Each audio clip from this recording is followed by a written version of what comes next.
podcast do Mais FC Porto, episódio 15. Nuno Sá, Pedro Ferreira e Daniel Moreira. Este é o nosso 15º episódio. Gostaríamos de agradecer a todos os mais portistas o vosso apoio, as reproduções e as subscrições aos vários canais e também as mensagens e sugestões que nos vão fazendo chegar, para nós são muito importantes. Neste episódio vamos analisar a transferência definitiva do André Franco para os Estados Unidos. Vamos falar também de um tema quente neste momento no futebol português, que é a arbitragem. Analisaremos as locações do Futebol Clube do Porto, a Utrecht e a Famalicão. E vamos fazer também a revisão da semana das restantes equipas e modalidades, bem como a agenda para a próxima semana. Começando então pela transferência em definitivo do André Franco. Ele estava emprestado ao Chicago Fire e o clube americano avançou com a transferência em definitivo.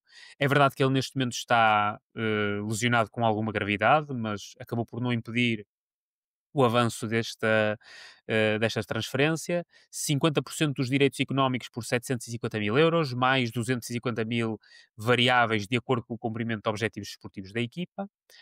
Recordo que a opção de compra publicitada na altura do empréstimo era de 1,1 milhões de euros, mais 1,1 milhão de euros em variáveis. Meus caros, boa noite. Uma primeira análise a esta transferência, se calhar hoje começo por ti, Nuno. Pronto, um fecho de um ciclo do André Franco aqui no Futebol Clube do Porto, depois do empréstimo que já cheirava, lá está, a saída definitiva. Olá Daniel, olá Pedro, olá também para quem nos ouve. Eu acho que é uma boa transferência para todas as partes. Em primeiro lugar para nós, para o Porto, porque é um jogador que já não fazia parte dos planos deste treinador. Para o Chicago Fire, porque logo quando o André Franco entrou, viu-se que ele era uma mais-valia para o clube, tem logo 3, 4 assistências seguidas, fez jogos muito bons. E para o jogador também, porque segue o seu caminho. Eu acho que ele, inicialmente, eu tinha muito mais expectativas pelo André Franco, porque eu lembro do que ele fez no Estoril, e, por exemplo, fala-se muito do Gustavo Sá, do Famalicão, mas o André Franco no Estoril era muito superior. Eu acho que ele era dos melhores médios ofensivos da nossa liga, mas nunca conseguiu comprovar isso no Porto. Eu acho que também teve muito a ver com o peso da camisola. E atenção, não foi por falta de oportunidades, porque todos os treinadores, tirando Farioli, mas isso já foi, já foi o último treinador dele, digamos assim, ou melhor, acabou por nem sequer o treinar, mas tanto o Sérgio Conceição como o Vítor Bruno, como o Anselmi, tentaram o André Franco em várias posições. E em alguns casos ele teve sucesso, em alguns casos e em alguns momentos. Não foi nada muito consistente, e daí ele ter que sair do clube, porque não se conseguiu adaptar àquilo que o clube exigia dele, e da mesma forma que eu tinha feito no Estoril. O Estoril era mesmo um dos melhores médios da nossa liga, não comprovou isso, espero que o comprove no Chicago Fire. E em termos de valor da transferência, a MLS nunca paga muito, sabes perfeitamente disso. Isso já aconteceu em vários outros casos. Mas mesmo assim o valor acaba por ser, pelos 50% do passe, metade daquilo que estava aprovado pelo cheque. Mais coisa, menos coisa. Por isso acho que é uma boa solução, uma boa venda, também em termos financeiros, porque acaba por cumprir aquilo que era expectável, e ainda abre uma porta no futuro para qualquer eventual transferência que venha a acontecer. Sim, exatamente. Uma saída pode também beneficiar o Futebol Clube do Porto. Pedro, passo a bola para ti. A tua análise a esta transferência em definitivo do André Franco, depois do empréstimo que já tinha sido alcançado, bem perto, acho eu, do fim do mercado. Boa noite, Daniel, boa noite, Nuno, boa noite a quem nos ouve. É um gosto estar aqui convosco novamente. Sim, concordo com o Nuno, acho que é uma boa solução para todas as partes. Em primeiro lugar, para o foco do Porto. O André Franco claramente perdeu o seu espaço no nosso plantel. Desde cedo, na pré-época, se percebeu que não iria ser a opção para o Farioli. Nunca acabou por justificar a sua contratação ao Estoril, onde aí deu cartas e mostrou ser um jogador com grande potencial na nossa liga, e na altura percebeu-se o investimento feito na sua contratação, tendo em conta o potencial que ele demonstrava. Infelizmente não veio a corresponder com a nossa camisola, e portanto a saída dele para os Estados Unidos já parte final da pré-época, ou já mesmo no fecho do mercado, acabou por ser aqui uma solução agradável, digamos assim, para todas as partes. O André começou bem na MLS, fez bons jogos, eu fui acompanhando. Infelizmente para ele, teve uma lesão grave, uma lesão do ligamento cruzado anterior, portanto, uma das piores lesões, se não a pior que um futebolista pode ter. Ainda assim, o Chicago Fire deu-lhe aqui um voto de confiança em acionar, avançar para a compra do seu passe.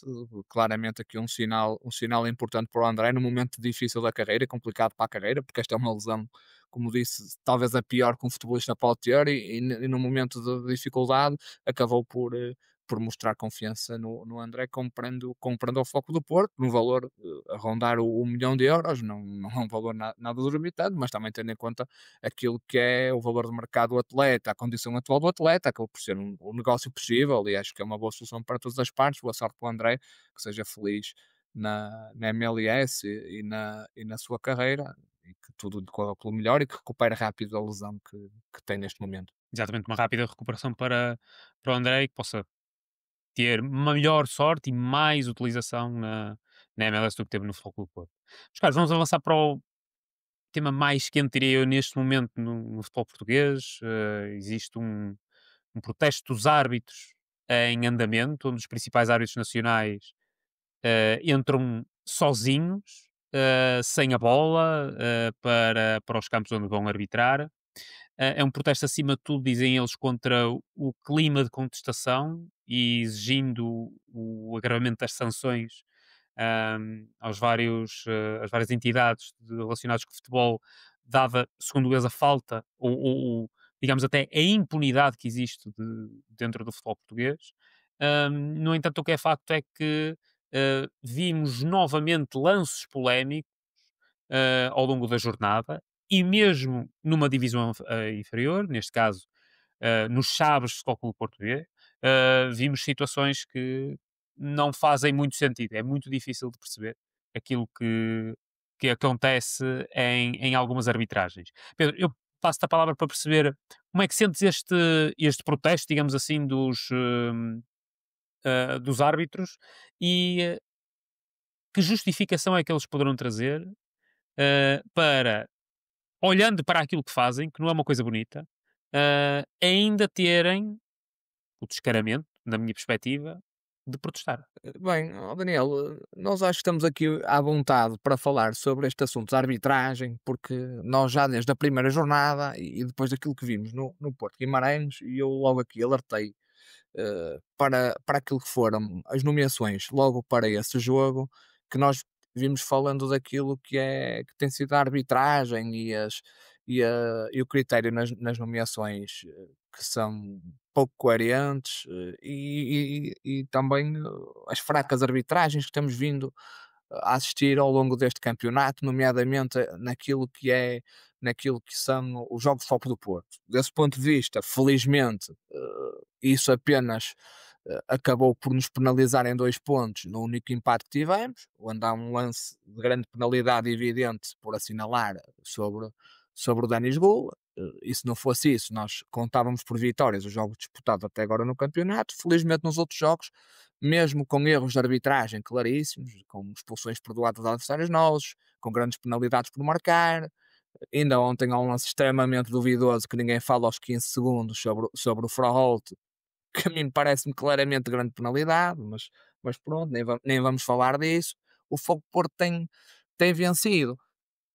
Na semana passada, efetivamente, foi aqui, aqui, quando digo aqui, no nosso futebol, aqui no nosso país, na nossa esfera pública, criado mais um espetáculo, um espetáculo digno, bem, mais um circo, com a questão do árbitro Fábio Veríssimo no Foco Porto Braga. Pronto, o Sr. Fábio Veríssimo quis ser protagonista desse espetáculo, claramente, e não o digo por ter relatado o eventual episódio no relatório.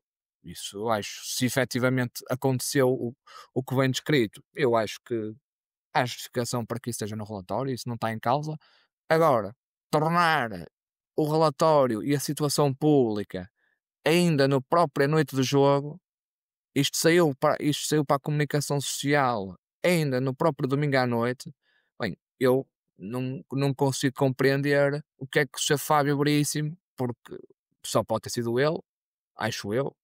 Não sei se foi o Sporting de Braga, eventualmente, mas não me acredito. O que é que o Sr. Fábio Veríssimo queria com esta situação? Pronto, e a partir daí começou o espetáculo habitual de condicionamento da arbitragem, com comunicados atrás de comunicados, comunicado do Sporting, comunicado do Benfica, comunicado do Braga, comunicado do Conselho de Arbitragem, da APAF, toda a gente a lançar comunicados, até que o Foco do Porto, e bem, no final de tudo, e quando se conheceu a abertura do inquérito por parte do Conselho de Disciplina da Federação Portuguesa de Futebol, fez também o seu comunicado em sua defesa, e naturalmente não poderia ficar calado.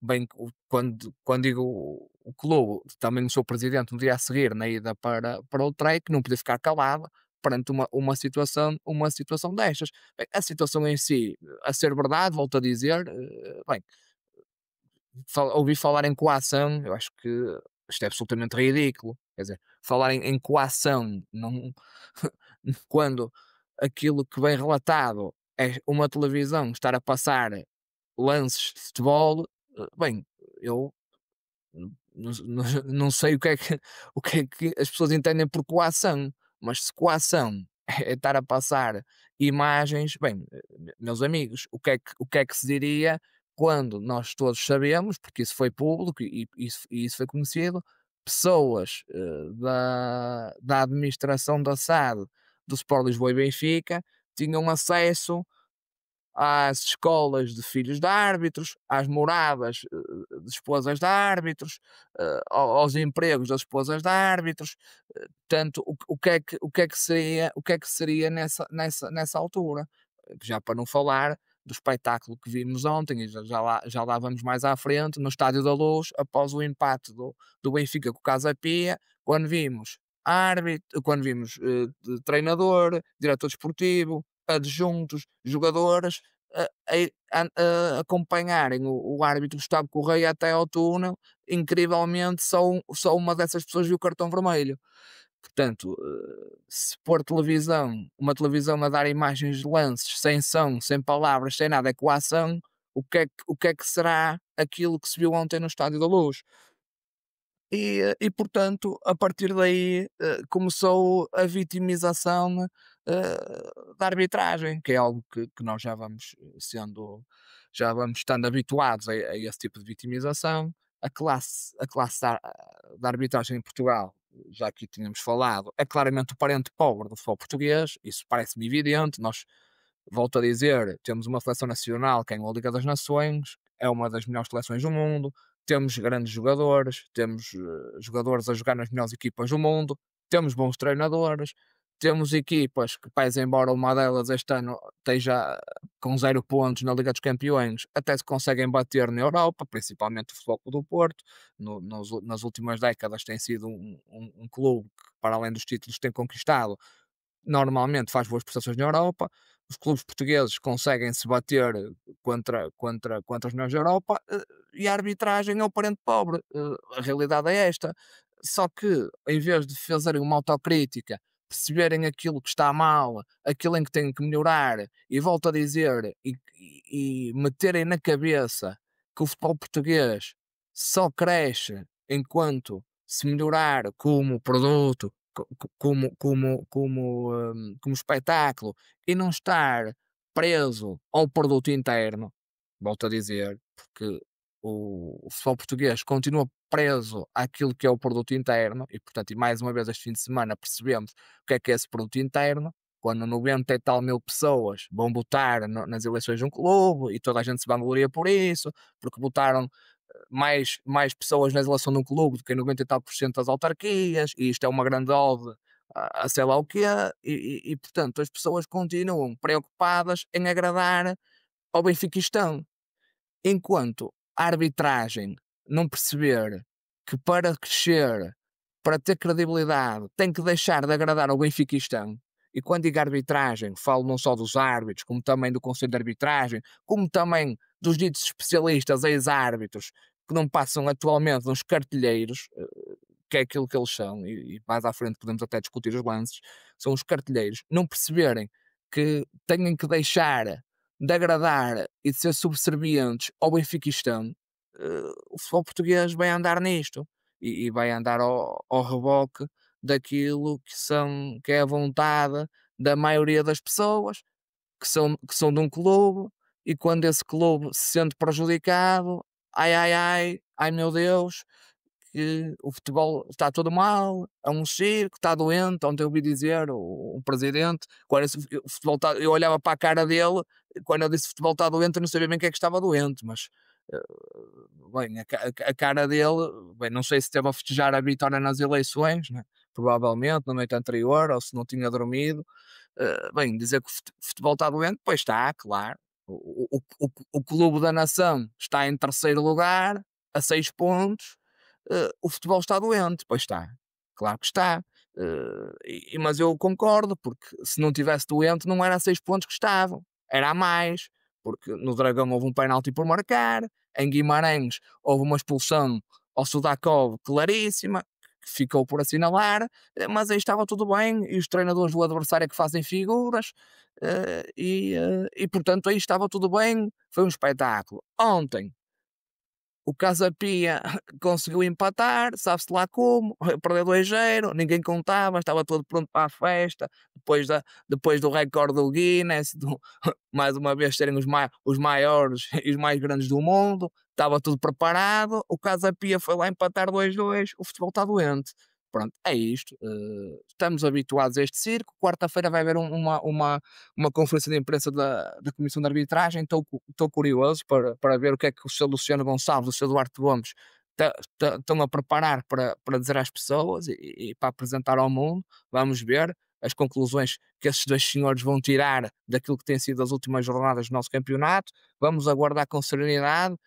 Eu cá acho que vai acontecer uma coisa, mas estaremos cá para ver, estaremos cá interessados para ouvir o que eles têm para dizer. Da nossa parte, mais à frente também falaremos do futebol, temos que continuar nesta senda, a ganhar, ganhar, ganhar, porque se continuarmos a ganhar, certamente que na boca de muitos e da grande maioria, o futebol português vai continuar doente. Exatamente. E que a arbitragem vai estar muito mal e outras coisas também estarão pelas ruas da amargura.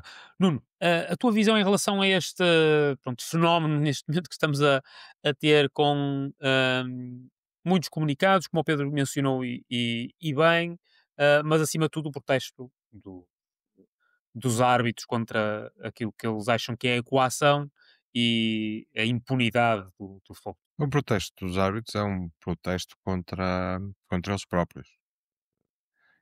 Esta situação só ocorreu porque até a semana passada houve uma defesa de arbitragem por parte de toda a gente.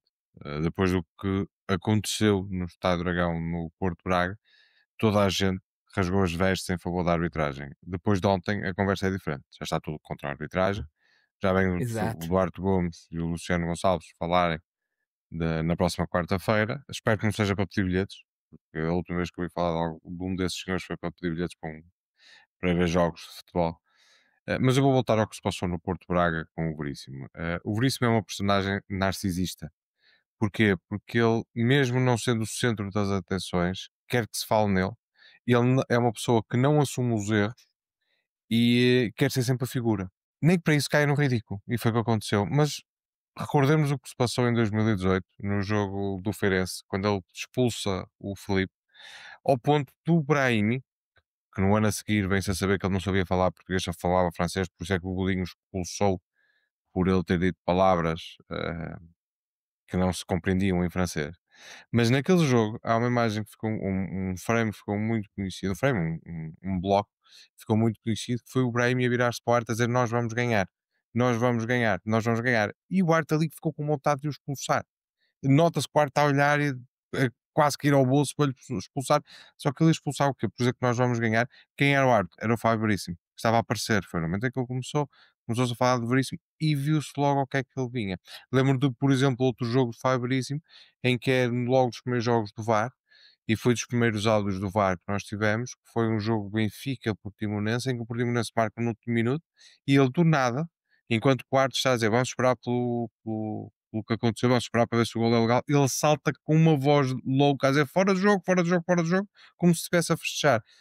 Mais uma vez, o Veríssimo a querer ser a figura. E o que passou para a comunicação social inicialmente é que o Porto tinha em 10 minutos colocado uma televisão que não tinha comando, não dava para desligar, a passar o lance do, do penal, ou melhor, do golo que não foi, que foi mal invalidado, e um lance das camadas jovens que o Veríssimo tinha assinalado, um lance contrário àquele, ou melhor, que ele assinalou de sentido contrário àquele que tinha assinalado no Porto Braga. Epá, quem fez isso no Porto, se isso fosse verdade, a primeira coisa que veio à cabeça foi: uau, em 10 minutos fizeram isto tudo. É de tirar o chapéu. Mas depois percebeu-se que não era bem isso. Afinal, o lance das camadas jovens foi no final do jogo, 45 minutos depois de ter acabado o jogo. Eu pensava assim: o Ar teve 45 minutos a gastar água. O Veríssimo ainda tem direito a gastar 45 minutos de água, fica lá durante 45 minutos depois do final do jogo. Ou seja, a história depois já não era bem aquilo que se tinha contado, mas o que tinha passado para a comunicação social e aquilo que fazia, que fez correr tinta e fez com que se criasse esta narrativa, passou. Não interessa se era verdade ou não, passou. E os árbitros fizeram um protesto, e o que é que tivemos este fim de semana? Tivemos um canto ridículo que deu a vitória ao Sporting. Ridículo foram as palavras utilizadas pelo presidente do Benfica. O Benfica tem um penalti por marcar por agarrão do António Silva. Eu não falo do lance do António Silva, do outro penalti, vou falar a seguir. O Gil Vicente tem um penalti ridículo, absurdo, que sofre esse penalti na Vila das Aves, que é um mergulho do Nané, que é uma coisa obscena. O Nané sente um toque nas costas e tira-se para o chão para a frente. E depois tivemos também o Chaves Porto Bem, que é incompreensível como é que aquele jogador não é expulso. O lance do António Silva eu não vou falar. Porquê? Da mesma forma que há 2 anos, num jogo contra o Vizela, no Estádio da Luz, há um lance que a bola bate. É o último lance do jogo, estão com 7 minutos de compensação. Acho que é o Rafa que chuta a bola, bate nas costas do jogador do Vizela e vai ao braço. E foi marcado penalti. Ninguém contestou. Quem é que era o árbitro? Mais uma vez, Fábio Veríssimo. Ele costuma estar em lances assim eh, importantes. Naquele momento não houve comunicado, não houve procissão atrás do árbitro, como disse o Pedro. Não houve nenhum ataque, não houve pedidos de reuniões, não houve nada. O que houve foram os comentadores, como por exemplo o Jorge Faustino no Record, a dizer que o lance foi bem assinalado, porque a bola bateu e ressaltou e o braço não estava numa posição normal. E o que acontece é que, passado 2 anos, como o lance agora é contra o Benfica, as mesmas pessoas o que é que dizem? Mal assinalado o penalti, porque a bola bate no peito e vai ao braço, que o jogador não tem culpa e não consegue tirar. Mas o jogador do Vizela teve culpa porque colocou a bola nas costas e não conseguiu tirar o braço, que estava encostado ao corpo. Epá, ou quase encostado ao corpo. Epá, eu tenho pena que o protesto dos árbitros não sirva para uma introspeção, mas sirva apenas para seguir uma narrativa que foi criada, que isto tudo era culpa do Porto, quando se vai a ver. E depois deste fim de semana, acho que a única equipa que não tem, também não tem grandes razões de queixa. Há o penalti, como o Pedro falou sobre o Frollo, mas acho que até é um bocado discutível, comparativamente a todos os outros lados. É o único clube que não foi, pelo menos dos 3 grandes, que não foi beneficiado garantidamente não foi beneficiado neste jogo. Por isso acho que lá está mais uma vez a narrativa, vem desconstrói-se a si própria, vem por lá abaixo, mas já sabemos, quando o Porto se queixa, para tudo. Quando os outros se queixam, é segunda-feira, terça-feira, quarta-feira, siga a Marinha, ou siga a procissão neste caso. E eu volto a dizer que estou curioso para ver o que vai dizer o Conselho de Arbitragem na quarta-feira, porque eu acho que no jogo de ontem, no Estádio da Luz, não houve erros de arbitragem. Aquele lance é penalti. O António Silva tem o braço aberto. O braço não está na posição, não está na posição natural, está numa posição não natural, como dizem agora os ditos especialistas. Mas Portanto, falta ao Pedro. independentemente da bola bater no abdômen, Se o braço estiver em posição não natural, é grande penalidade. Ao contrário do que veio dizer depois o treinador do Benfica e o presidente do Benfica, falar em factos, em leis, na FIFA e não sei o quê, pareciam dois entendidos da matéria. Eu parecia que estava a ouvir o Faustino e o Duarte Gomes, a ouvir os dois a falar, bem, isto foi a FIFA, é a lei, não sei o quê, não sei o que mais e tal. Parecia que estava, ou o Marco Pina na CMTV, parece que estava a ouvir essas personagens do futebol português. É totalmente mentira. A bola, mesmo batendo noutra parte do corpo, se o braço estiver em posição não natural, como estava, o António Silva tem o braço aberto, não está em posição natural, é grande penalidade. Portanto, ontem não houve erro nenhum no Estádio da Luz. Aquele penalti é penalti. Portanto, e mais uma vez, eles estão a criar aqui a narrativa, e portanto, basta ver lances, o Nuno deu o exemplo do lance do Vizela, há um lance do Porto no Estoril, em que o Marcano leva com a bola na coxa, mas tem o braço aberto e foi penalti, muito bem, e sofremos golo, e foi bem assinalado, e ontem também foi bem assinalado. O problema é que esses senhores não estão habituados a que se marquem penaltis contra eles, só estão habituados a que se marquem penaltis a favor, e que o Arouca foram 3, ontem já tinha sido 1, e foram bem assinalados, nada contra. Mas quando é contra eles também é para marcar. Eu sei que custa, porque a semana passada o Sudakov quase que partia a perna ao jogador do Guimarães e ficou em campo. O António Silva agarrou o Denis Gol e não foi penalti. Portanto, eles estão habituados a fazer tudo e nada lhes ser assinalado. Ontem foi azar, temos pena. Eu penso que é mesmo essa circunstância que é mais interessante, que é, há uma hipocrisia e uma dualidade de visão das coisas, que lances iguais, muito semelhantes, dependendo da cor da camisola, têm decisões diferentes. E é isto que tem de parar. Mais do que a incompetência dos árbitros, tem de parar esta hipocrisia e a dualidade de critérios que nós vamos tendo de decisões erradas consecutivamente. Isso nós infelizmente já estamos mais do que habituados, quer nas pequenas coisas, quer nas grandes coisas. Mas a partir daí vemos formas diferentes de analisar que não dá para entender. Mas, caros, vamos avançar para e deixa-me o só dar futebol. outra Força, nota, Pedro, Daniel. força. Só que uma nota de rodapé que é: o golo nem é de penalti. É que é preciso dizer isto. Não é verdade. Porque o Trubino defendeu o penalti. Depois é como um defesa central do Benfica que parecia um ponta de lança do Casa Pia, que meteu a bola lá dentro. Portanto, eles não estão preocupados que tenham um defesa central que queria mandar a bola para os non boys e meteu a bola dentro da baliza. Isso eles não nos preocupa. É que o golo foi de penalti. O penalti foi defendido. Depois o Tomás Araújo é que fez um golaço, mas isso eles não estão preocupados. Essa parte, Pedro, de facto, qual ponta de lança? E falta referir que há um puxão do António Silva exatamente igual ao que ele faz no Dragão, dentro da área ao Cassiano, e esse não é assinalado. Mas aí o seu Duarte Gomes já veio definir o critério quando veio dizer que não é penalti sobre o Denis Gol. Portanto, se o António Silva dentro da área, não é grande penalidade. Mas não, portanto, não houve isso nenhum... ninguém viu, nem o treinador do Benfica, nem o presidente do Benfica. Não viram? Não. Não, aí não. Aí já não. Pois, cara, vamos avançar para o futebol e eu tenho a certeza que há alguns mais portistas vão escrever nos comentários: pá, fala-se pouco de futebol, vamos ao futebol. Primeira deslocação para a Liga Europa, o Trek à Holanda, o Trek era sexto na Eredivisie. Vinha de uma vitória, mas um ciclo difícil, até mesmo na Liga Europa, com vários jogos sem ganhar. Empate a um golo, nulo ao intervalo, pese embora uma primeira parte positiva do Futebol Clube do Porto por cima do adversário. O Trek acabou por abrir o marcador ao minuto 48. Miguel Rodrigues, num lance, na minha perspectiva, a defesa do Futebol Clube do Porto não fica nada bem na fotografia. O Borja Sainz acaba por empatar ao minuto 66, depois de uma recarga com sucesso. Desse lance nasce a expulsão do guarda-redes do Trek, o Vasily Barcas. Tentámos ir atrás do resultado, mas sem sucesso, e ficámos pelo empate, 7 pontos na Liga Europa.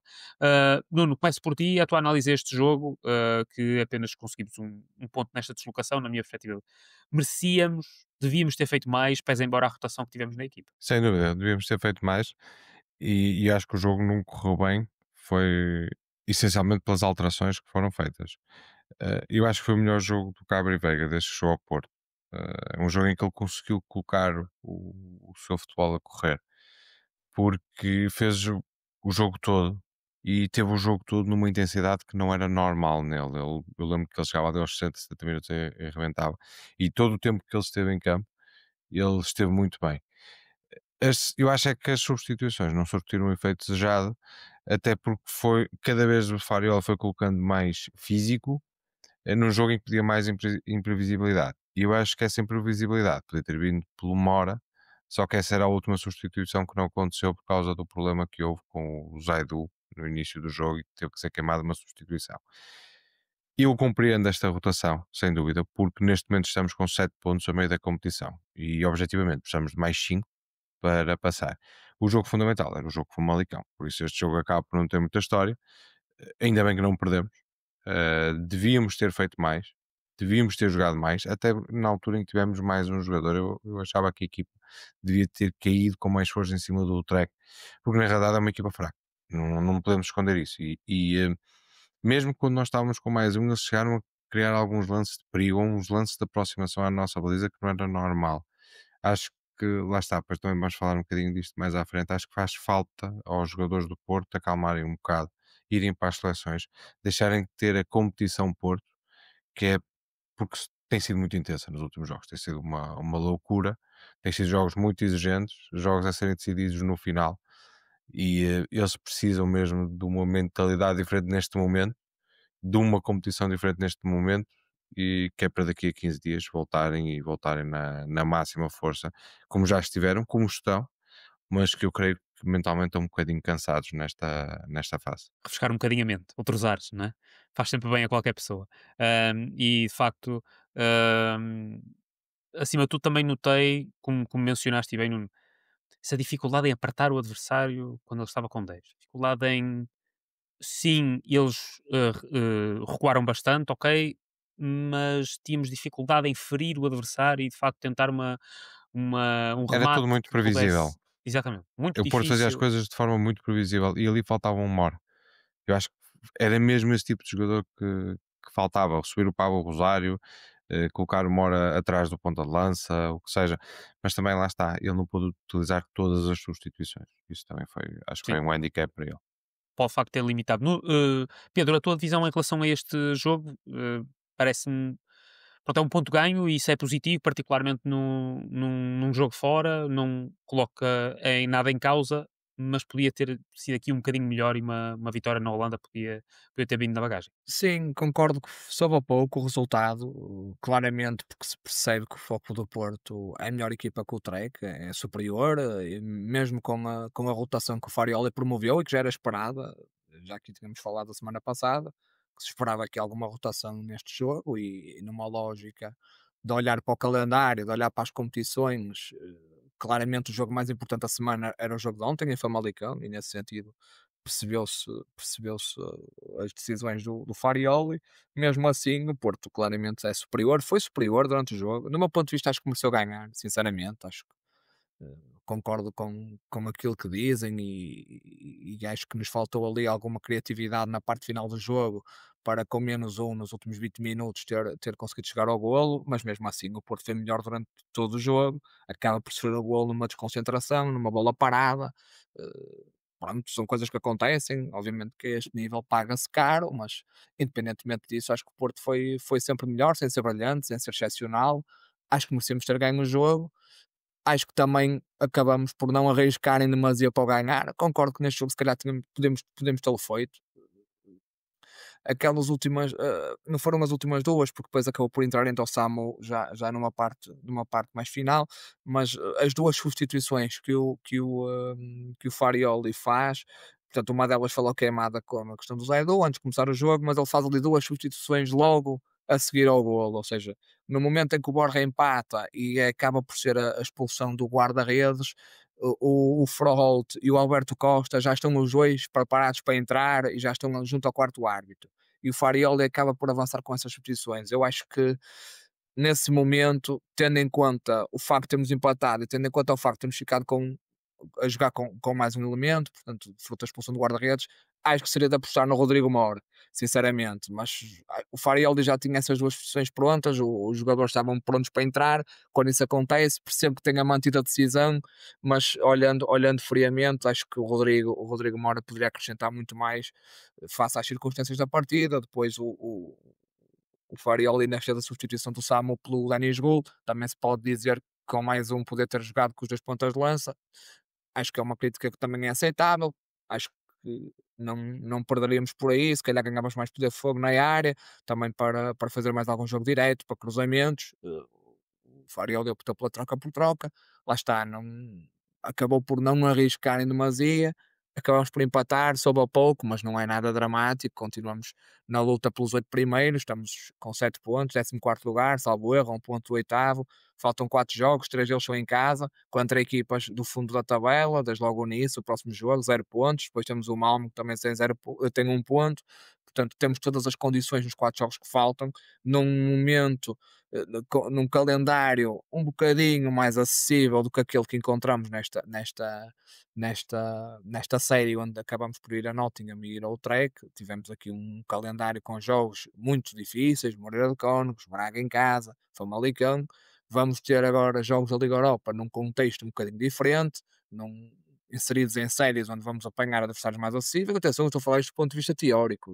Depois, quando a bola começar a rolar, a teoria vai por água abaixo e as dificuldades irão aparecer. Mas acho que o Farioli é alguém que parece-me, a mim, não sei o que é que vocês acham, mas extremamente pragmático, um treinador extremamente frio, extremamente calculista, extremamente pragmático, pronto, com os prós e com os contras que isso tem, naturalmente, e acho que olhou para o calendário e percebeu que este jogo, se ganhássemos, ótimo, perder era horrível, sem dúvida, mas empatar não era bom, mas também não era nenhum drama, e portanto continuamos com possibilidades de avançar nos 8 primeiros. O mais importante era ganhar em Famalicão e ganhamos, e já lá vamos falar desse jogo.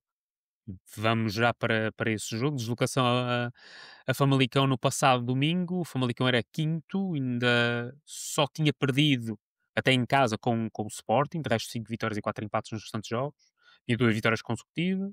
De toda a forma, o Futebol Clube do Porto, na minha perspectiva, fez um jogo muito profissional. Ahm, um- uma vitória ainda que pela margem mínima. Froholt fez o único gol da partida ao minuto 36, a cruzamento de Francisco Moura, uma bela jogada na minha perspectiva pelo corredor esquerdo, e por isso também foi considerado o melhor em campo. Acho que foi o culminar, acima de tudo, de um jogo muito positivo por parte do Futebol Clube do Porto, onde deu muito pouco ao Famalicão. Recordo que o Famalicão tem uma bola ao poste que acaba por também bater nas costas do Diogo Costa e quase entrar. Fora esse lance, muito pouco, e lá está. Esse pragmatismo do Farioli vai-se notando jogo a jogo na defesa, e vamos vendo mais uma vez a baliza do Diogo Costa inviolável. Pedro, começo por ti desta vez. Um, a tua visão em relação a esta vitória, mais uma para o campeonato, desta vez uma deslocação difícil. Olha, acabou por ser uma vitória mais fácil do que aquilo que o resultado aparenta. Olhando para o resultado 1-0, imagina-se um jogo complicado, mas que na realidade não o foi. O Porto foi sempre superior ao Famalicão, dominou o jogo por completo, com exceção dessa bola oposta na primeira parte do Zabiri, e que depois quase que originava um autogolo do Diogo Costa por infelicidade. Felizmente a bola passou a arrasar o poste. Tirando esse lance, o Famalicão acabou por não ter mais qualquer oportunidade. O Porto dominou sempre, controlou sempre o jogo, podia ter feito mais golos, e acho que esse é o único ponto negativo deste nosso jogo em Famalicão, foi não termos conseguido materializar em golos a nossa supremacia. A nossa frente de ataque teve um bocadinho desastrada, principalmente ali o William, teve ali vários remates para as nuvens. O próprio Samu, se calhar menos desastrado, mas mais infeliz neste caso. Teve 2 bolas que o guarda-redes negou o golo, 3 aliás, uma com a cabeça e uma com o pé esquerdo, outra com o pé direito, e teve outra que ia para lá para dentro, e o lateral do Famalicão, o lateral esquerdo, falta-me agora o nome dele, o internacional angolano, tirou a bola em cima da linha e evitou o golo. Foi pena não termos conseguido fazer mais golos, mas a vitória acabou por nunca estar em causa. Obviamente, claro, com 1-0 há sempre aquele feição, não é? É futebol, uma bola parada, um momento de maestria individual de algum jogador de Famalicão, um azar, um erro individual nosso, pode originar um empate. Felizmente isso não aconteceu, a equipa esteve sempre tranquila. Acho que nós adeptos estávamos, se calhar, mais nervosos e mais em sobressalto do que eles lá dentro. Eles pareciam estar sempre sob controlo da situação. O Farioli foi gerindo o jogo dessa forma, as substituições também me pareceram totalmente lógicas. A entrada do Gabri para o lugar do Rodrigo Moura, assim como o do Borja para o lugar do William, claramente era o que o jogo estava a pedir. Depois trocou-se ali o lateral, o Alberto, pelo Martim, mesmo o Samu pelo Denis Gol na parte final. Foram substituições totalmente lógicas. Pena a lesão do Bernarek no início do jogo. Nota positiva para o Pablo Rosário, que mais uma vez mostra que é pau para toda a obra, no bom sentido da expressão. É um jogador que está preparado para fazer aquilo que o treinador pretenda dele, seja a lateral, seja a central, seja a 6, seja a 8. Ainda não o vi jogar mal, é um jogador de grande utilidade e ontem mostrou ocupar a posição central da defesa ao lado do Kivior, num jogo extremamente seguro. Vitória muito importante, num fim de semana em que se calhar muita gente esperava que o Porto fosse escorregar, havia muito essa expectativa, não tenho dúvidas nenhumas. Era um jogo difícil, um campo difícil, contra uma equipa que tem bons jogadores, desde logo a dupla internacional sub-21, o Gustavo Sá, o Matheus Amorim, que é um excelente jogador, o próprio Zabiri, que foi campeão do mundo sub-20 por Marrocos, marcou na final contra a Argentina. eh, uma equipa com vários talentos individuais, bem orientada, parece-me. Acho que o Oliveira parece-me ser um treinador interessante, da nova fornada de treinadores. Mas contra o Porto, felizmente, acabaram por não ter grande hipótese. Nós fomos sempre superiores. Vamos para a pausa com 3 pontos para o segundo classificado. Aumentamos para o terceiro, fruto do empate que já falamos, muito positivo. Continuamos na frente, continuamos com qualidade no nosso jogo, com segurança, a saber dar resposta àquilo que são as dificuldades que vamos encontrando em cada jogo, com mais brilhantismo umas vezes, com menos noutras, com mais pragmatismo numas vezes, menos noutras, sempre com grande luta, sempre com grande caráter, sempre com grande atitude. Isso é importante e temos visto isso na equipa. A equipa quer ganhar, a equipa quer vencer, a equipa tem um bom ambiente, tem entreajuda, todos a remar para o mesmo lado. Mais uma vez nas bancadas um grande apoio, os bilhetes esgotaram, mesmo sendo a preços exorbitantes. Infelizmente não eram muitos, o estado é que é, mas os portistas fizeram-se ouvir, tiveram mais uma vez em grande plano a ajudar a equipa.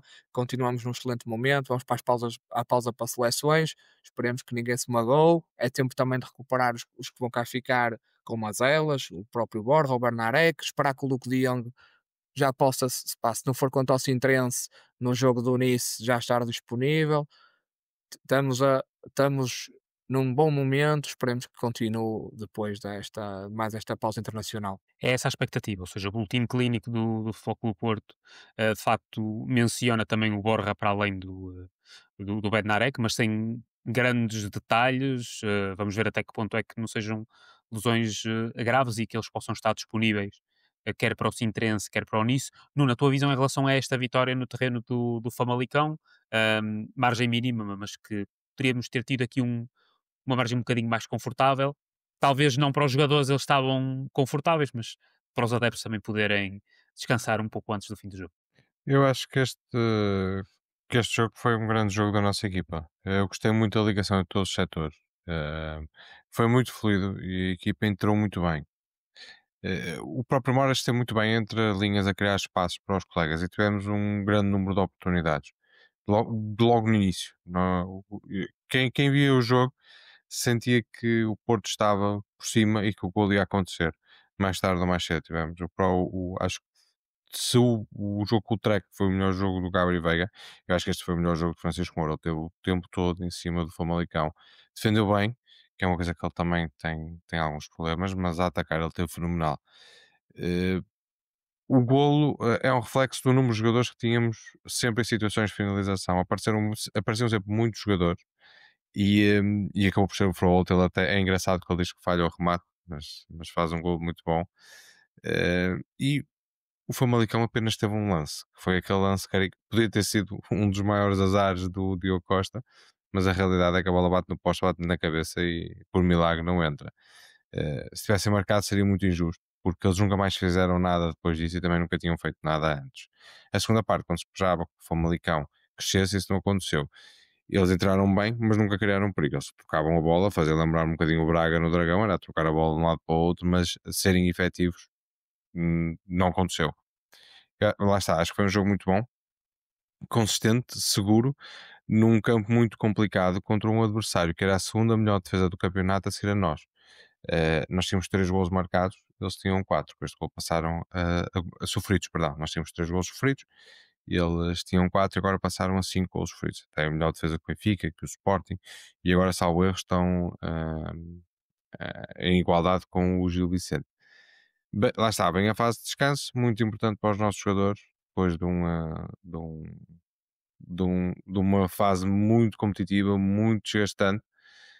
Eles não vão descansar para as seleções, mas pelo menos mentalmente eu acho que isso vai acontecer. Eles vão chegar mais frescos, que é aquilo que nós precisamos neste momento. Exatamente, ou seja, agora um lavar de mente e pronto, os jogadores também estarão alguns dias de descanso, aqueles que não irão para as seleções, só regressam sábado aos trabalhos de preparação para o jogo da Taça de Portugal frente ao Sintrense. Isso poderá beneficiar também quem fica para eh, um outro foco, para mais um ciclo muito consecutivo de jogos. Mas, Carlos, vamos analisar rapidamente a semana das restantes equipas de modalidades. Uma semana interessante para o Futebol Clube do Porto. Primeiro na Youth League, na passada quarta-feira, mais uma vitória sobre o Anque Bravo, neste caso por 4-1, 8-1 na eliminatória. Segue-se o Real Betis na terceira eliminatória da Youth League. Já no basquete, deslocação à Bélgica para defrontar o Giants de Antuérpia,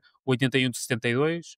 Começou melhor a equipa da casa, acabamos por recuperar e até entramos no último período a ganhar, mas acabamos por não aguentar a vantagem e saímos derrotados. No entanto, continua tudo em aberto no grupo do Futebol Clube do Porto em basquetebol para as 2 últimas jornadas. Eu penso que pelo menos o apuramento ainda é possível, pode não se concretizar, mas o que é facto é que neste momento ainda está em aberto.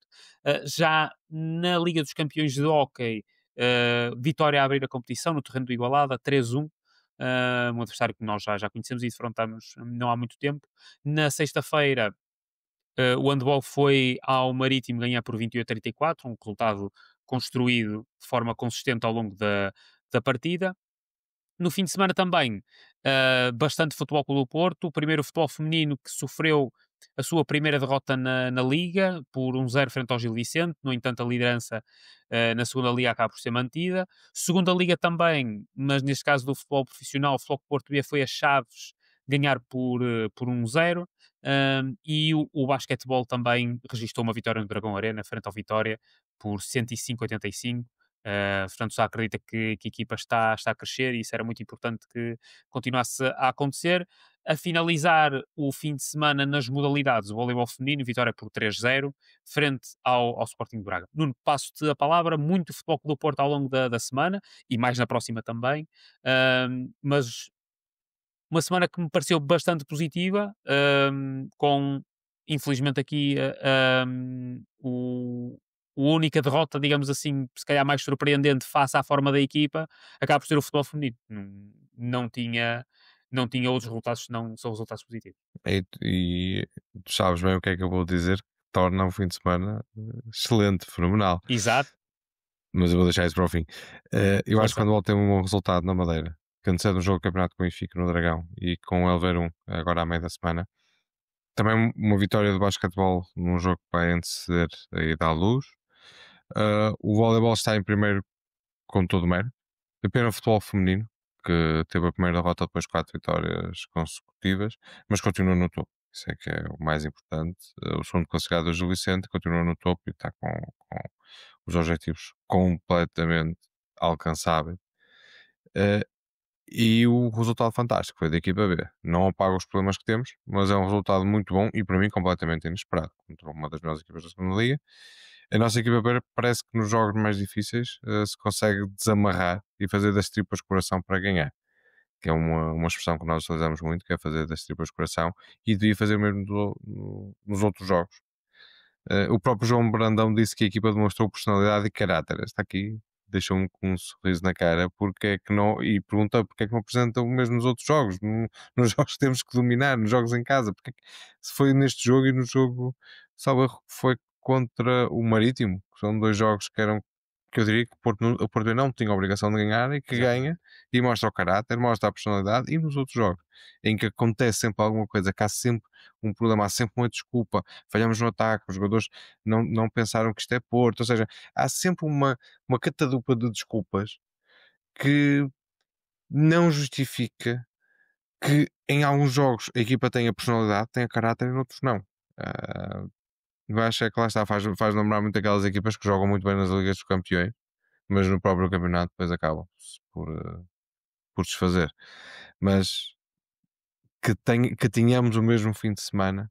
Agora não vai haver futebol, não vai haver equipa B no próximo, ou durante esta semana, com as deslocações também das competições europeias, ou melhor, os jogos das competições europeias, com o handball e com o basquetebol, e depois os jogos do fim de semana que corra como correu este. É o que eu desejo. Exatamente, esperamos que sim. Pedro, a tua visão em relação a esta última semana de muito foco no Porto, com muitas vitórias e aqui um outro resultado menos positivo, mas na minha perspectiva não coloca nada em causa, pelo menos nesta fase. Sim, de acordo. Eu começava até pelo sub-19, que avançaram na Youth League, já tinham ganho na Eslovénia 4-0, foi quase um formalismo esta segunda mão, ainda assim vencemos por 4-1, uma vitória clara da nossa equipa, dando seguimento à excelente época que os sub-19 estão a fazer. A equipa que está a jogar no campeonato não foi necessariamente esta que jogou esta eliminatória, teve ali alguns jogadores que tenham jogado na equipa B, desde logo o André Miranda, por exemplo, outros também estão no Campeonato do Mundo de Sub-17, como o Mateus Mid, que infelizmente se lesionou ontem contra o Japão no jogo, o próprio Bernardo Lima, o Duarte Cunha, estão no Campeonato do Mundo a representar a seleção portuguesa. Foi uma excelente vitória. Vamos jogar agora contra o Betis na Youth League, ver se conseguimos avançar na competição, mas nota muito positiva para a nossa equipa Sub-19, assim como para todas as outras equipas dos nossos escalões de formação. Já a semana passada tinha dito, este fim de semana jogaram apenas os Sub-15, ganhamos por 1-0, continuamos em primeiro lugar destacado em todos os escalões, só com um empate em cada um deles. Muito, muito boa temporada até o momento das nossas equipas mais jovens. Indo para o Hockey Patins, foi uma semana positiva, com uma vitória difícil no Igualada. Um pavilhão difícil, uma equipa que nos tinha trazido problemas na Taça Continental, onde ganhamos apenas nos penaltis. Vitória fora, 3-1, uma vitória importante para arrancar com a Liga Europeia. A nossa equipa está de parabéns. Esperar agora que este bom momento possa continuar, principalmente nos jogos do campeonato, onde já temos aqui uma, uma desvantagem pontual para recuperar. No handball, uma vitória na Madeira, sempre um pavilhão complicado dentro daquilo que é a realidade do nosso campeonato. É sempre um jogo que eh, traiçoeiro, onde a equipa tem que estar a um bom nível para não ter nenhum sabor. Foi isso que aconteceu. O António Martínez em grande, está em grande forma. Esperemos que não seja atormentado por mais lesões. É bater 3 vezes na Madeira e esperar que o nosso ponta não tenha mais problemas, porque realmente é um grande jogador, sem dúvida alguma, e tem feito uma temporada excelente. Temos agora 2 jogos importantes. Vamos já amanhã à Noruega jogar com o Elverum, que é o nosso direto adversário pelo primeiro lugar no grupo da Liga Europeia, e depois no sábado no Dragão recebemos o Benfica às 6 da tarde. Esperemos ganhar num jogo importante para o campeonato e naquilo que é a nossa luta pelo título nacional. Passando para o basquetebol, uma derrota a meio da semana na Bélgica contra o Antwerp Giants, um jogo que começou mal. Ali no terceiro período demos sinais que poderíamos fazer uma gracinha, podemos vencer o jogo, mas acabamos por não ter pedalada no quarto período e a equipa belga acabou por levar a melhor. Complica-se bastante aquilo que são as nossas possibilidades. Vamos precisar, em princípio, de ir ganhar a Alemanha ao Rostock. É difícil, partindo do pressuposto que vamos ganhar a equipa da história em casa, que também é preciso jogar, é preciso ganhar, e perdemos lá, e chegamos a estar a perder por quase 30 pontos. Isso é preciso ganhar esse jogo também, mas tendo que ganhar na Alemanha, não digo que é impossível, que não é, naturalmente, mas é uma tarefa complicada e, portanto, veremos como vai ser o nosso futuro na competição europeia. Depois de volta ao campeonato, uma boa vitória no Dragão Arena, 105-85, um jogo engraçado, um dos melhores jogos que a equipa fez neste momento, com muitos pontos, muita gente a contribuir e com vídeo a ver, se ninguém viu, o cesto do Miguel Maria a acabar o segundo período, ainda para o intervalo, um cesto ainda antes do meio campo, um buzzer beater, uma grande bola do Miguel Maria, que se calhar foi o lance mais espetacular dessa partida. Indo para o voleibol feminino, uma vitória contra o Braga em casa. O Braga, pá, uma excelente equipa, foi finalista do Campeonato Nacional o ano passado, apenas perdeu na Negra, uma equipa difícil, com algumas ex-atletas nossas, equipa mais uma vez muito bem, sempre no controle do marcador na maior parte do jogo, e quando chegou ali ao momento da decisão, quando nos aproximávamos dos 20 pontos, acabamos por dar aquele avanço, aquele sprint final em cada um dos sets, e acabamos por deixar as bracarenses para trás, 3-0, lideramos isolados o campeonato. A equipa parece-me muito bem. Vamos ver agora as próximas jornadas. Já jogamos com a maior parte dos adversários mais complicados: Benfica, Sporting, Braga. Ainda vamos ter aqui o Fanor, entretanto, mas diria que as principais adversárias nesta primeira volta estão ultrapassadas. Me valida que tínhamos que continuar com o pé no acelerador para ganhar as restantes, mas é um bom pronúncio estas vitórias contra as rivais mais direitas no início do campeonato. No futebol feminino, pronto, a semana passada eu já tinha falado da dificuldade do jogo, parece que fui dar azar, mas de facto já era algo que eu perspectivava, ou seja, não perspectivava a derrota, mas perspectivava que íamos ter dificuldades neste jogo em Barcelos, e isso confirmou-se. Um jogo muito difícil da nossa equipa. O Gil Vicente acabou por ganhar mesmo reduzida a 10 jogadoras, ali a meio da segunda parte. Uma grande penalidade acabou por dar a vitória à equipa de Barcelos. Não belisca em nada os nossos objetivos, naturalmente. Continuamos em primeiro lugar, continuamos com todas as possibilidades para cumprir o nosso objetivo, que é a subida à primeira divisão. Agora, naturalmente, isto é mais um aviso e mais um alerta que os passeios da terceira divisão acabaram. Dificilmente vamos continuar a ter jogos de 15-0, ou 10-0, ou 8-0. Os jogos vão ser mais difíceis, vão ser mais competitivos, e vamos ter que estar ao nosso melhor para conseguir levar as adversárias vencidas. Estou em crer que isso irá acontecer. Também uma nota para o sorteio da Taça de Portugal, sermos o Racing Power, que é uma equipa da primeira divisão, em casa. Vai ser difícil, vai ser complicado. O Racing Power, diria que é uma das 6 melhores equipas do campeonato. Vamos ver. É uma boa oportunidade das nossas jogadoras darem uma boa resposta contra uma equipa de um escalão superior. Veremos, mas volto a dizer, fundamental e o mais importante é, sem dúvida alguma, subir de divisão e chegar à Liga BPI. Exatamente, ou seja, embora de facto seja um excelente teste para jogadores do Futebol Clube do Porto, o foco acho eu que deve continuar do campeonato, e penso que a equipa estará muito concentrada para os próximos jogos. Já vamos aí, até porque a agenda para a próxima semana é cheia de Futebol Clube do Porto, mesmo não havendo futebol profissional. Amanhã, terça-feira, dia 11, às 17h45, o handball, a ida à Noruega para defrontar o Elverum, transmissão Porto Canal. Na quarta-feira, dia 12, primeira instância, basquetebol, Futebol Clube do Porto versus Starto da Estónia no Dragão Arena, com transmissão Porto Canal. E às 21h30, deslocação ao Juventude Passense, em Passos Ferreira, para o hóquei, também com transmissão Porto Canal.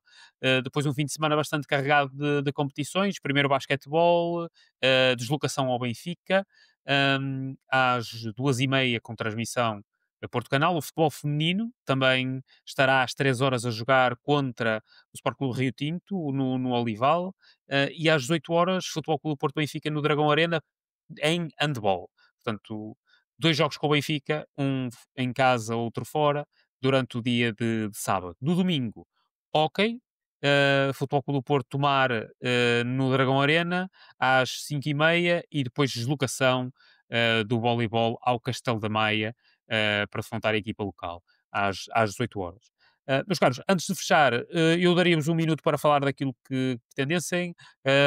Caso contrário, apenas iria falar aqui de um comunicado que, entretanto, saiu do Futebol Clube do Porto, mas, Nuno, penso que querias mencionar alguma coisa no final. Sim, queria falar novamente do candidato pouco relevante às, às, às eleições do Benfica, que é o Sr. João Diogo Manteigas, que depois de não ter passado 10%, ou ficou ali na relevância dos 10%, decidiu tentar aparecer e insultar não só o nosso presidente, como os nossos adeptos. Ele disse que isto, como é que ele disse? Que era típico, ou seja, estas manobras era.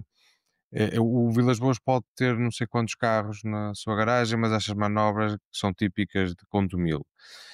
Ora, o João Diogo Manteigas não é ninguém, eu vou mostrar porque é que ele não é ninguém. Nunca foi um advogado relevante, nunca foi um comentador relevante e nunca foi também um candidato a presidente do Benfica relevante. Quando assim é, presta-se este tributo para tentar a fama e receber uns likes e umas pancadas das costas de pessoas tão menos relevantes do que ele, que são aqueles que nós chamamos de grunhos da nossa sociedade. A mentalidade com o Tomil, ou melhor, as pessoas que eu conheço com o Tomil, são pessoas trabalhadoras que têm o que têm por causa do seu trabalho e do seu mérito. Eu percebo que isso faz muita confusão a uma pessoa como o João Diogo Manteigas, porque ele é conhecido única e exclusivamente, ou melhor, ele ganhou o reconhecimento e entrou a tentar ser relevante por causa do pai dele, que já faleceu, que era um jornalista da RDP e que lhe foi arranjando tachos aqui e ali. Porque o que ele anda à procura é disso mesmo, tachos para ser importante. Ao contrário do nosso presidente e dos nossos adeptos, que, por exemplo, o nosso presidente já treinou alguns dos maiores clubes do mundo, já ganhou mais coisas no Porto do que aquilo que ele alguma vez vai ver o clube dele a ganhar, e foi o nosso presidente que ganhou como treinador. Ou seja, há trabalho feito ali. No caso do João Diogo Manteigas, lendo o currículo dele, o que é que nós vemos? Esteve a trabalhar alguns anos para escritórios de advogados, após acabar o curso, 4 anos, nenhum desses escritórios era relevante e nunca teve nenhum trabalho relevante a partir disso. Foi uma vez formador da Liga, comentador da BTB, comentador da CNN, professor convidado à lusófona, fundou um escritório de advogados completamente irrelevante. Eh, e depois vamos à melhor parte. Como é que nós sabemos que uma pessoa anda à procura de tachos e sente uma frustração enorme de não conseguir ser ninguém? Ele é vogal da direção e vogal do Conselho Fiscal da Associação de Direito Desportivo. Não sei o que é isto. Vogal do Conselho Técnico da Associação de Futebol de Lisboa. Também não sei o que é um vogal do Conselho Técnico. Não sei o que é o Conselho Técnico. Para o que é que um advogado faz num Conselho Técnico. Não sei. Especialmente numa Associação de Futebol. É vogal da Federação Portuguesa de Bridge. É vogal da Federação Portuguesa de Filatelia. É vice-presidente da Federação de Remo. Eu olho para o corpo do João Diogo Manteigas e vejo que ele fez remo a vida toda, de certeza. E é presidente da mesa da Associação dos Jornalistas e Comentadores Desportivos. Ou seja, ele é um indiferente. E há um livro que eu gosto muito, que é a Divina Comédia de Dante. E quando ele desce com o Virgílio, encontra-se no primeiro nível, ou melhor, no nível 0 do inferno, encontra-se com os indiferentes, com os irrelevantes. Os que não servem para nada, que nem para o purgatório serviram, mas também não entraram no inferno, porque nem o inferno os quis. E o Virgílio diz-lhe: no mundo, o nome seu não deixou traça. A clemência, a justiça os desdenharam. Mais dele não falamos. Olha e passa. E é isso que eu vou fazer do João Diogo Manteigas. Porquê? Porque ele não é importante, não é relevante e não interessa. E vou seguir o exemplo do Virgílio. Não vou dar mais atenção a este pobre coitado, mas fica aqui a referência que eu tenho muito orgulho nas pessoas que eu conheço quanto meu, tenho muito orgulho no meu clube, tenho muito orgulho no meu presidente e espero que os benfiquistas também se sintam muito orgulho naquilo que quase foi, ou melhor, faltou 90% para ser o seu presidente. Oh Nuno, eu acho que te esqueceste de dizer aí o mais relevante do CV do João Manteigas, que foi andar nas televisões todas como suposto independente e como suposto especialista em direito esportivo, a defender o seu clube, quando o seu clube era, e o presidente dele na altura, era acusado por práticas pouco lícitas pela justiça desportiva, pronto, devido aos motivos que nós conhecemos. E o Manteigas andava aí a correr de televisão em televisão, com o seu fatinho, feito independente, a defender o seu clube. E depois nós percebemos porque é que esse senhor era convidado e com que objetivo é que isso acontecia. Bem, a esse senhor que ficou em quarto lugar nas eleições do seu clube, bem, antes de falar de Contumil, que eu revejo-me naturalmente naquilo que disseste, Nuno, sobre Contumil, conheço muita gente de Contumil, gente boa, gente séria, Contumil fica em Campanhã, na freguesia onde eu resido, onde eu nasci, tenho muito orgulho de ser de Campanhã, e portanto, antes dele falar de Contumil, devia de olhar antes para as geografias mais próximas dele, eventualmente para Pinamanique ou assim, porque veio um desgosto de lá este fim de semana. Se calhar já teve desgostos passados em Pinamanique, na sua infância, não sei, eventualmente. Portanto, o Sr. Manteigas devia estar mais preocupado, em vez de falar de Contumil, ou de falar do que não conhece, que ele nem sabe onde é que é Contumil, não faz a mínima ideia, sabe lá o que é Contumil, ou o que é mais um parolo de Lisboa a falar daquilo que não conhece, daquilo que não sabe, em vez de começar com essas atuardas, devia de olhar antes para as geografias mais próximas dele e para as geografias que lhe são mais próximas, como Pinamanique, e olha, e de Pinamanique veio um grande melão neste fim de semana. E eu compartilho da opinião do Pedro, acima de tudo, por uma coisa. Ele não faz ideia o que é Contumil, onde fica, o que é que isso significa. Ele não faz a mínima ideia. Ele provavelmente ouviu aquele Nada, nada, vocábulo e nada. Ele conhece o decidiu Estádio da dizer. Luz, conhece Pinamanique, deve conhecer a Farmácia Franco e pouco mais. É isso Se que o vocês, se Manteigas vocês conhece. virem aqueles comentários no Facebook, no Twitter nem tanto, mas mais no Facebook, vê-se que se refere muito a ponto mil como algo apreciativo. Mas quando eu vejo esses comentários, são os mesmos comentários que se vê no fundo do jornal, portanto, do Record e por aí fora, que eu nem sei se é que são bots a escrever, se é mesmo gente doente. E o Manteigas seguiu esse caminho porque ele levou uma banhada do próprio clube. Caiu-lhe a máscara, serviu-lhe a carapuça. Eu podia usar aqui todas as metáforas, porque na realidade o que é que ele quer? Ele quer tacho, ele quer voltar a aparecer, quer voltar a ser relevante, mas ele nunca foi. Ele sempre foi uma pessoa que não se conseguiu fixar e dizer: olha, eu sou benfiquista. É como dizia o Pedro, eu não, eu não sou independente, mas ele papagueava e passeava pelos jornais, pelas televisões todas a dizer que era independente. E uma pessoa que coloca isto tudo que eu acabei de dizer, porque eu li, eu não fui ler o currículo dele, que ele nunca me enviou o currículo, eu fui ler o que está no LinkedIn. Obviamente que ele não vai dizer eu fui quase um proto-independente. Não pode dizer isso, porque ele não foi. Ele não pode. Há coisas que ele também tem ali que não lhe interessam. É que isto que eu li é o melhor dele. Aliás, eu nem sei se ele tem no LinkedIn que foi candidato à presidência do Benfica. Eu espero que ele venha a colocar isso também. Mas isto é supostamente o melhor dele, o mais relevante dele. E nós vemos que o mais relevante dele é ser vice-presidente ou vogal da Associação de Filatelia.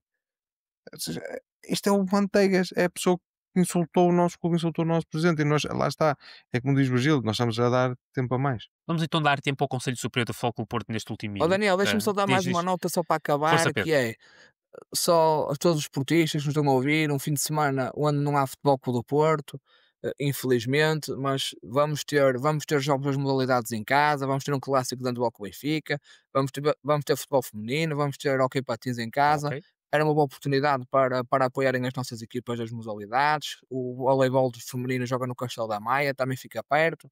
Um apelo aqui a todos os esportistas que apoiem, não só neste fim de semana, obviamente, se puderem fazê-lo em todos eles, mas já que neste não há futebol do Porto a nível de futebol sénior, uma boa oportunidade para apoiarem as nossas modalidades no Dragão Arena, também no futebol feminino no Olival, porque eles também merecem e também são futebol do Porto.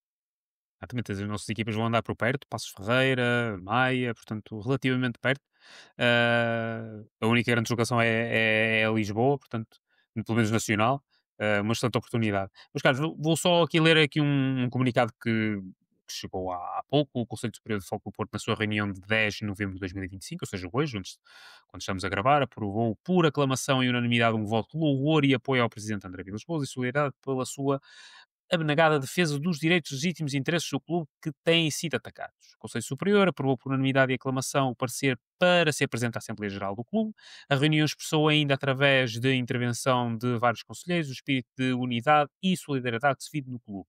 Esta Assembleia Geral do clube, que foi mencionada neste comunicado, estará para breve a sua marcação. Acreditamos que ainda este mês poderá se realizar, carece de confirmação por parte, naturalmente, comunicado do Sr. Presidente da Assembleia Geral, da convocatória, aliás, mas é algo que iremos aguardar com atenção. É sempre um momento de enorme portismo e que peço aos sócios do Futebol Clube do Porto que, quando chegar à altura, possam participar. Um Ricardo, sinal sendo muito assim, positivo força. para esta nota do Conselho Superior.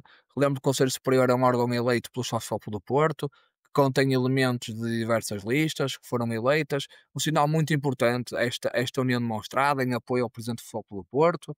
Sabemos aquilo que se passou no momento das eleições e as opiniões diversas, mas acho que isso já passou, já ficou para trás.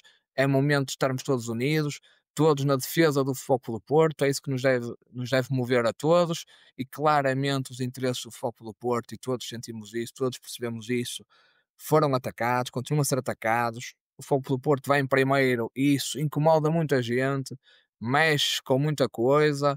E o presidente do Futebol do Porto, nas últimas semanas, esteve muito bem na defesa do Futebol do Porto, na defesa dos seus interesses, e merece esse reconhecimento, obviamente. E é com muita satisfação que vejo este reforço e esse apoio dado pelos elementos do Conselho Superior eleitos pelos sócios do Futebol do Porto. Havemos ter essa Assembleia Geral, agora, em princípio, ainda este mês, onde todos os sócios de Foco do Porto deverão participar.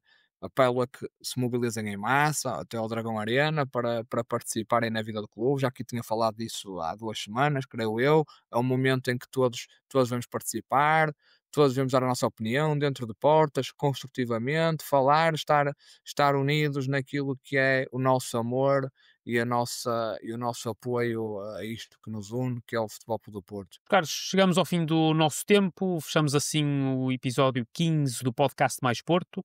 Muito obrigado ao Pedro e ao Nuno por partilharem a vossa visão, e à equipa do Mais FC Porto que nos dá apoio neste projeto. E naturalmente um agradecimento muito especial a quem está do outro lado, os mais portistas que nos ouvem. Os vossos plays, as vossas partilhas, as mensagens que nos vão deixando fazem a diferença. Este espaço também é vosso, é feito por portistas e para portistas, naturalmente. Portanto, queremos ouvir-vos também. Caso queiram deixar o vosso comentário, subscrevam, por favor, aos nossos canais para que possamos perceber que há pessoas do outro lado. Voltamos em breve com mais conversas, mais temas e, claro, mais FC Porto. Seguimos juntos. Até já. Boa noite, um abraço. Um abraço.